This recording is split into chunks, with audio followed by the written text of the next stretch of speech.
ko dai sha'awa ba.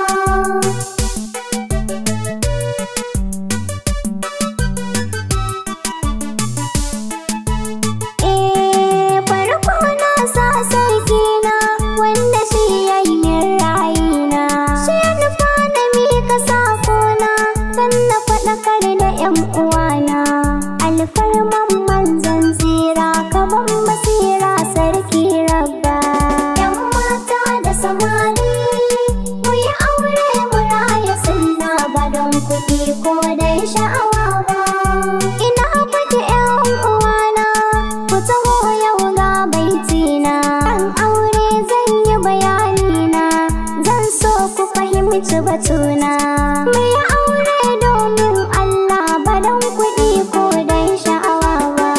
'Yan mata da samari mu yi aure mu raya sunna ba don kuɗi ko dai sha'awa ba. 'Yan uwa mu cire son duniya mu roƙi sarki Allah bai ɗaya.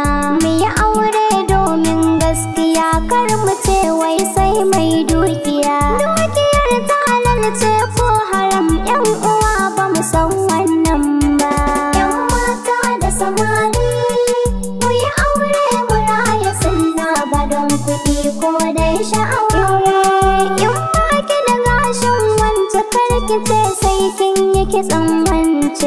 In an maka akwati ki ce ni ma shi ne na yi zance. Saurayi na bai mun shi ba za na yi aure da shi ba.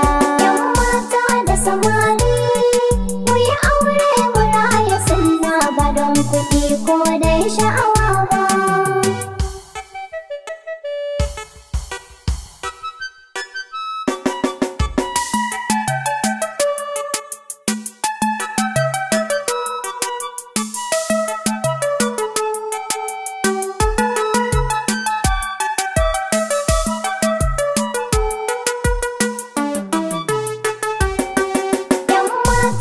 Samari mu yi aure mu raya sunna ba don kuɗi ko dai sha'awa ba.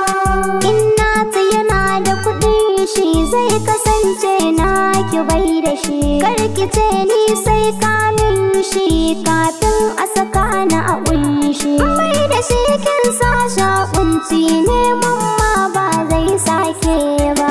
'Yan mata da samari mu yi aure mu raya sunna ba don kuɗi ko dai sha'awa. Saurayi kai so da rabba kar ka ce mai kyau zan zaɓa. Don ku kyau ba shi ne kyau ba zuciyar ce za ka yi duba. In ka ce kyau ne ko fari baƙaƙen Allah bai ƙi su ba. 'Yan mata da samari mu yi aure mu raya sunna ba don kuɗi ko dai sha'awa ba. Wani da na shiryo sako a gare ku ina yin roƙo, ku yi auren da zai yi karko. Aisha zancen da na ɗauko, sai ka nemi gida mai zaure don aure ba wasa ne ba. 'Yan mata da samari mu yi aure mu raya sunna ba don kuɗi ko dai sha'awa. 'Yan mata da samari mu yi aure mu raya sunna ba don kuɗi ko dai sha'awa ba.